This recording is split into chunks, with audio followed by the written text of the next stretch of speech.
मैं चंद्र प्रकाश पाठक आप लोगों का अपने पाठक फार्मेसी चैनल पे स्वागत है। जी हाँ दोस्तों, अगर आप लोगों ने अभी तक चैनल नहीं सब्सक्राइब किया तो प्लीज़ सब्सक्राइब कर दीजिए, बेल आइकन को प्रेस कर दीजिए। तो आज हम लोग बात करेंगे रेडिएशन बायोलॉजी में effect of radiation in hematopoietic tissue. तो सबसे पहले बात करते हैं ब्लड एंड हीमेटोपोइटिक टिश्यू। तो first of all the circulating blood is composed of fluid plasma element and blood cells that is RBC, WBC and platelets. मतलब जो circulating blood होता है वो बना होता है फ्लूइड प्लाज्मा से, एलिमेंट से एंड ब्लड सेल्स, जिसमें कौन कौन से होते हैं, एरिथ्रोसाइट सेल्स होता है एंड ल्यूकोसाइट सेल्स होता है एज वेल एज प्लेटलेट्स पाया जाता है। 3 टाइप्स के सेल्स हमारे ब्लड में पाए जाते हैं, तो इन्हीं से ब्लड बना होता है। ठीक है, सर्कुलेटिंग ब्लड। नेक्स्ट पॉइंट की बात करें तो the mammalian RBC erythrocytes are non motiles and contain no nucleus, Golgi body, mitochondria and centrioles. जो mammalian cells R B Cs होता है यानी मेमेलियन एरिथ्रोसाइट्स होता है वो नॉन मोटाइल होता है एंड कंटेन नो न्यूक्लियस। इसमें कोई न्यूक्लियस नहीं होता है, ना ही गोल्जी बॉडी होती है, ना माइटोकॉन्ड्रिया एंड ना ही सेंट्रियोल्स पाया जाता है। ठीक है, आप थर्ड पॉइंट की बात करें तो the blood cells are formed by hematopoietic यानी blood forming tissues while in other hand lymphocytes and monocytes are produced in lymphatic tissue। मतलब जो ब्लड सेल्स जो बनता है, जो फॉर्म होता है, वो किससे बनता है, हेमेटोपोइटिक टिश्यू से, जिसे हम क्या कहते हैं, ब्लड फॉर्मिंग टिश्यू बोलते हैं। ठीक है, और एज वेल एज उधर लिम्फोसाइट्स एंड मोनोसाइट कैसे बनता है, लिम्फेटिक टिश्यू से बनता है। ठीक है, and the bone marrow is primary productions erythrocytes, platelets and granulocyte. जो बोन मैरो होता है वो क्या बनाता है, एरिथ्रोसाइट सेल्स का प्रोडक्शन करता है, प्लेटलेट्स का प्रोडक्शन करता है, ग्रेनुलोसाइट्स का करता तो और है, जैसे फैट सेल्स हो गया, कनेक्टिव सेल्स हो गया और रेटिकुलर सेल्स हो गया। तो इन सारे सेल्स का फॉर्मेशन कहाँ होता है, बोन मैरो में होता है। ठीक है, बस प्राइमरी प्रोडक्शन, जो प्राइमरी प्रोडक्शन करता है वो एरिथ्रोसाइट्स, प्लेटलेट्स एंड ग्रेनुलोसाइट्स का करता है। ठीक है, अब बात करते हैं, ये तो हो गया एक मेन बेसिक टॉपिक। अब बात करते हैं radiation effect of the haematopoietic tissue. मतलब ये मोस्ट इंपॉर्टेंट क्वेश्चन है एग्जाम के लिए, काफ़ी ज़्यादा पूछा जाने वाला क्वेश्चन है और मैं इसमें कुछ इंपॉर्टेंट टॉपिक को इंक्लूड किया हूँ। अगर बात करें इसके पूरे क्या सफिशियंट है ये, तो हाँ सफिशियंट है, ये लर्न करने के लिए सफिशियंट है और आप इसमें अपने हिसाब से भी ऐड कर सकते हो, पर यहाँ समझने के लिए इतना सफिशियंट है। तो बात करते हैं radiation effect of haematopoietic tissue. मतलब अगर कोई रेडिएशन किसी हेमेटोपोइटिक टिश्यू पे पड़ता है तो उसका क्या इफेक्ट होता है, कितने दिन बाद रिकवरी होती है, मॉडरेट डोज पे क्या इफेक्ट होता है, लार्जर डोज पे क्या इफेक्ट होता है, इन्हीं सारे टॉपिक पे हम स्टडी करेंगे। तो the radio sensitivity of the blood forming tissue was early recognize in the history of radiation biology. यानी जो radio sensitivity blood forming tissue की जो है वो सबसे पहले रिकॉग्नाइज किया गया था, किसमें, हिस्ट्री यानी कि इतिहास, किसकी, रेडिएशन बायोलॉजी की हिस्ट्री में सबसे पहले ही उसे वो रिकॉग्नाइज किया गया है। एंड सेकेंड पॉइंट की बात करें तो द रेडिएशंस, यहाँ पर कुछ ऐड करना है, तो the radiations that damage the haematopoietic tissue. मतलब जो रेडिएशन होता है may be affected the haematopoietic tissue को करता है, अगर कोई रेडिएशन पड़ेगा तो हेमेटोपोइटिक टिश्यू डैमेज होगा ही होगा। Whole body radiations in moderate dose 500 to 1000 rads will lead to decrease concentration of cellular element of the blood. मतलब जो बॉडी पे रेडिएशंस डाला जाएगा मॉडरेट डोज पे, यानी मान लीजिए 500 से 100 रेट्स डाला गया किसी बॉडी के ऊपर, तो जो उसका सेलुलर कंसंट्रेशन होगा, मतलब ब्लड में जो सेल्स के कंसंट्रेशन होंगे वो क्या होगा, डिक्रीज हो जाएगा, घट जाएगा। मतलब लिम्फोसाइट्स घट जाएंगे, एरिथ्रोसाइट्स घटेंगे, जो जितना सेंसिटिव होगा वो उतनी ही मात्रा में घटेगा। ठीक है, अब जो सेल्स हैं वो घटते कैसे हैं, तो direct destruction of the mature circulating cells. तो जो मेच्योर सेल्स होते हैं उनका रेडिएशन पड़ने पर डायरेक्ट डिस्ट्रक्शंस हो जाता है, वो मतलब वो डिस्ट्रक्शंस हो जाता है, यानी डिस्ट्रॉय हो जाते हैं वो cells directly. And second point क्या है, loss of the production of cells. Second point में रेडिएशन पड़ती है हमारी बॉडी के ऊपर, तो जो उसका सेल्स है वो कैसे डिक्रीज होता है, तो डायरेक्ट अगर रेडिएशन डाला गया तो direct destruction of the mature circulating cells. जो मेच्योर सेल्स होते हैं उनका डायरेक्ट डिस्ट्रक्शन होता है या डिस्ट्रॉय हो जाते हैं। ठीक है, एंड दूसरा पॉइंट क्या है, loss of the production of cells. Bone marrow में कोई डिफेक्ट आ जाएगा, उनकी जो प्रोडक्शन है वो घट जाएगी।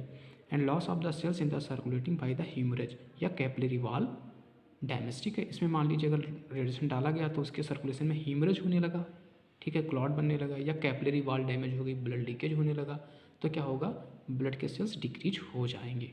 अब बात करें, the adult non dividing small lymphocytes are extremely radio sensitive, यानी सेंसिटिव टू रेडिएशंस।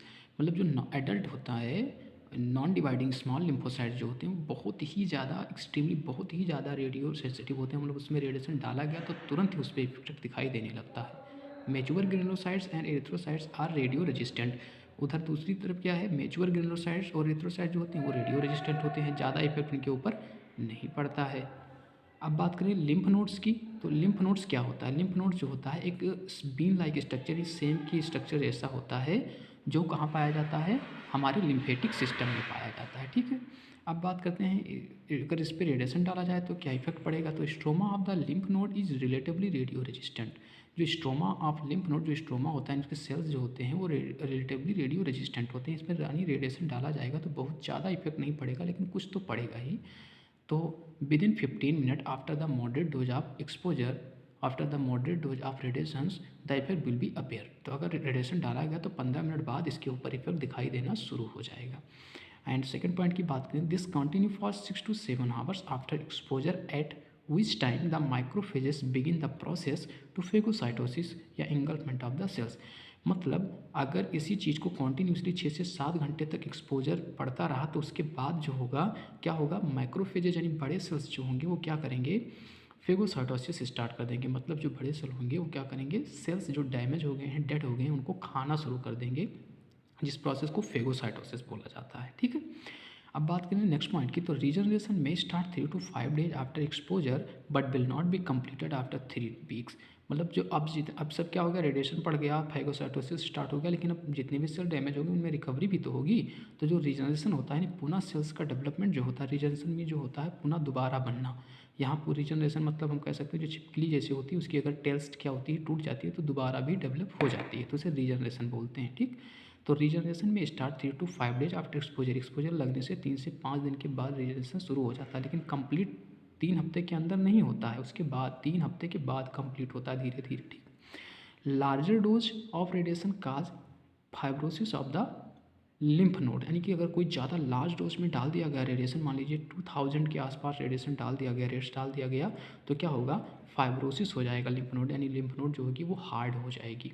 अब बात करते हैं the stroma and Hassall's corpuscles of the thymus are morphologically radio resistant. सबसे पहले थाइमस क्या होता है? थाइमस जो होता है एक टाइप का ग्लैंड होता है जो हमारे चेस्ट के दोनों लंग्स के बीच में स्टर्नम के पीछे पाया जाता है। ठीक है, जिसे हम थाइमस कहते हैं।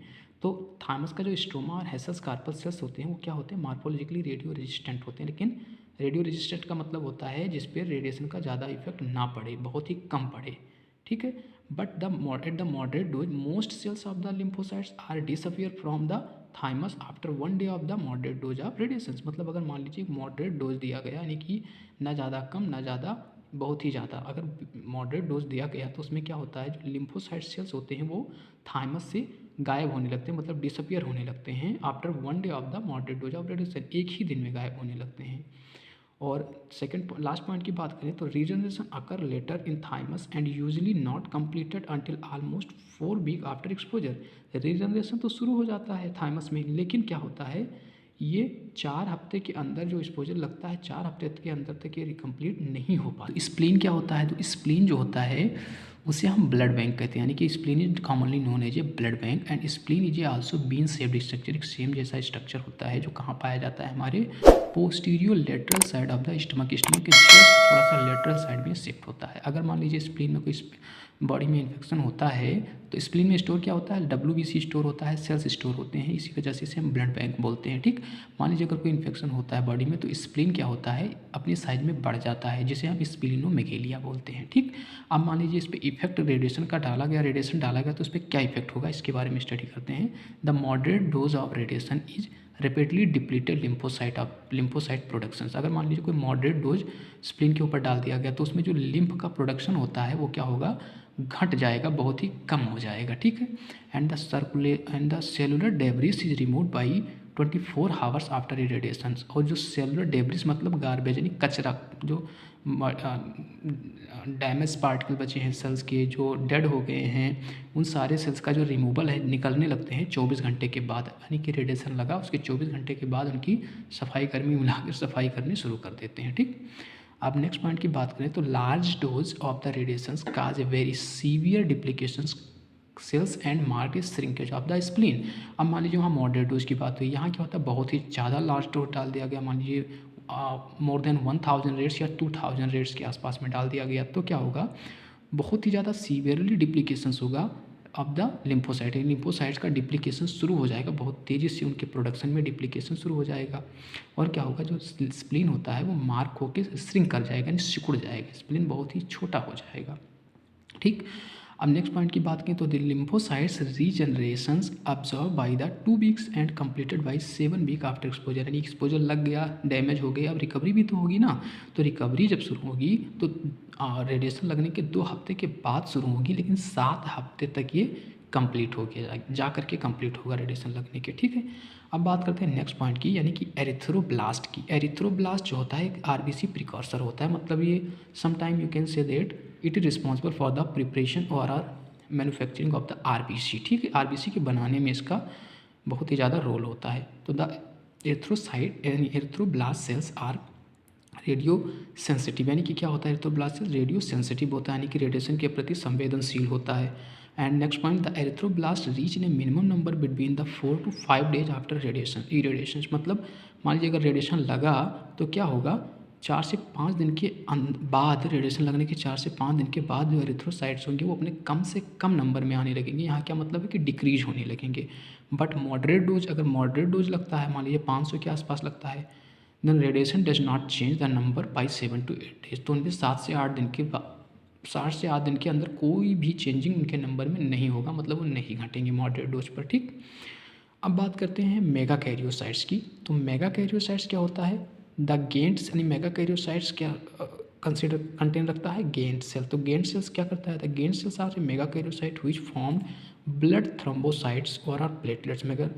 मेगा कैरियोसाइट्स के अंदर गेंट सेल होता है, गेंट सेल्स जो होता है वो मदद करता है प्लेटलेट्स के बनाने में या उसके बनने में। ठीक है, तो अब क्या होता है, अगर मान लीजिए इस पर रेडिएशन डाला जाता है तो the giant cells are decrease in number of 3 days after exposure. मतलब अगर इस पर रेडिएशन डाला गया तो 3 दिन के अंदर जो गेंट सेल का नंबर होता है वो घटने लग जाता है। ठीक, minimum number of cells present 4 to 13 days and recovery proceed slowly 2 to 7 week after radiation.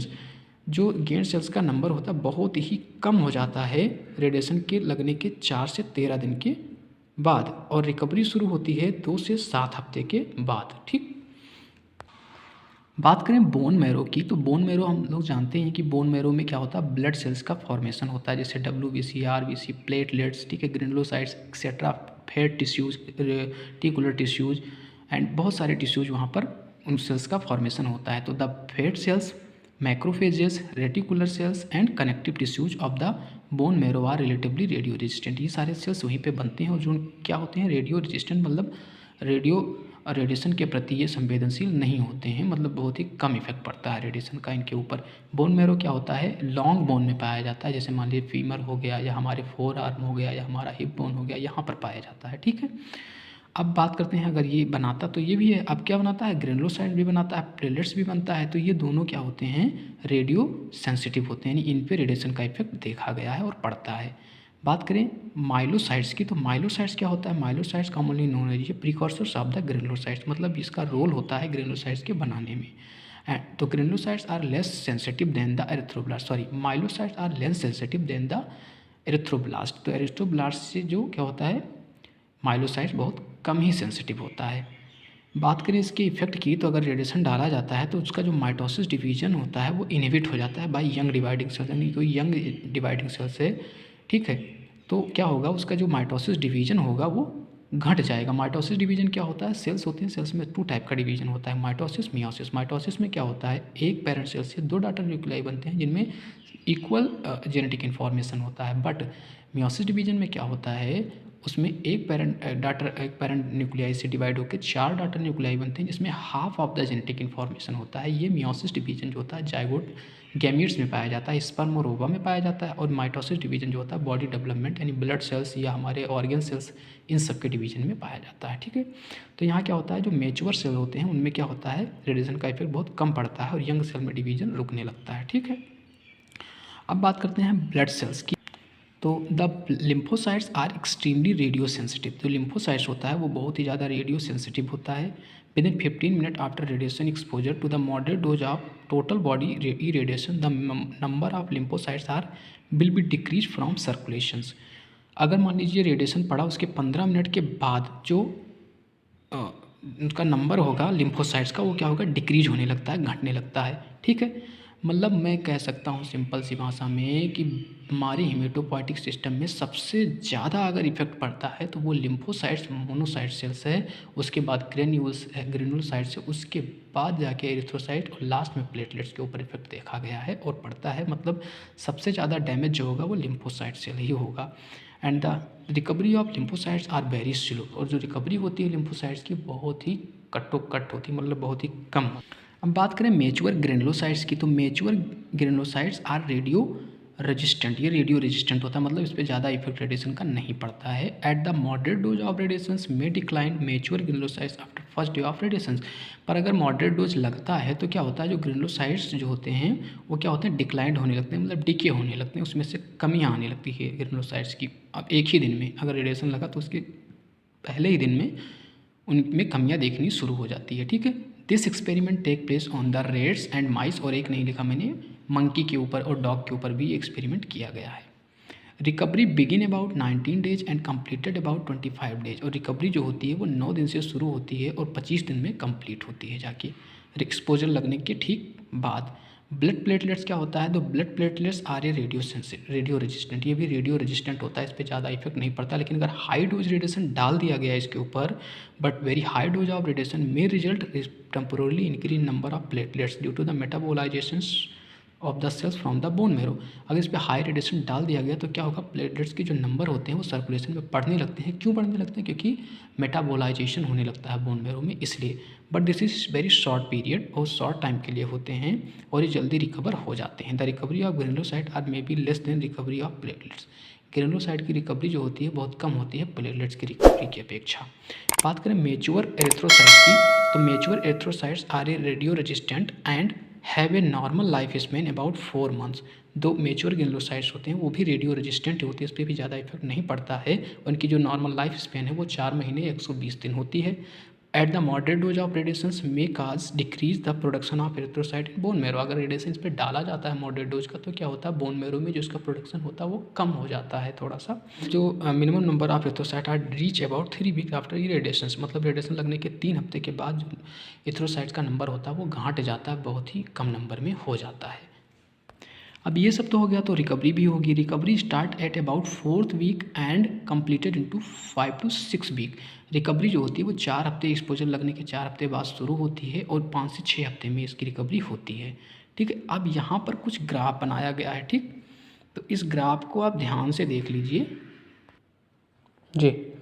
ठीक है, यहाँ क्या है, इसकी पिक पॉइंट 100 से शुरू होती है। ठीक है, 80, 60, 40, 20। ठीक, और यहाँ ये 5, 10, 15, 20, 25 तक गया है। ठीक, तो ये जो है ये यहाँ पर डिनोट किया गया है, ये है ग्रेनुलोसाइट्स, और ये जो है ये लिम्फोसाइट्स है, और ये है प्लेटलेट्स, और ये है एरिथ्रोसाइट सेल्स। तो इस ग्राफ से पता लगता है कि किस सेल पे सबसे ज़्यादा इफेक्ट पड़ रहा है रेडिएशंस का, और कितना ज़्यादा वो डैमेज हो रही हैं, कितनी तेज़ी से रिकवर कर रही हैं। ठीक, तो ये एग्जाम के लिए बहुत ही मोस्ट इंपॉर्टेंट क्वेश्चन है। उम्मीद करते हैं कि आप लोगों के लिए ये वीडियो बहुत ही हेल्पफुल रही होगी। अगर मुझसे कोई मिस्टेक हुआ है तो कमेंट बॉक्स में कमेंट करके ज़रूर बताइएगा। Thanks for watching this video, thank you so much.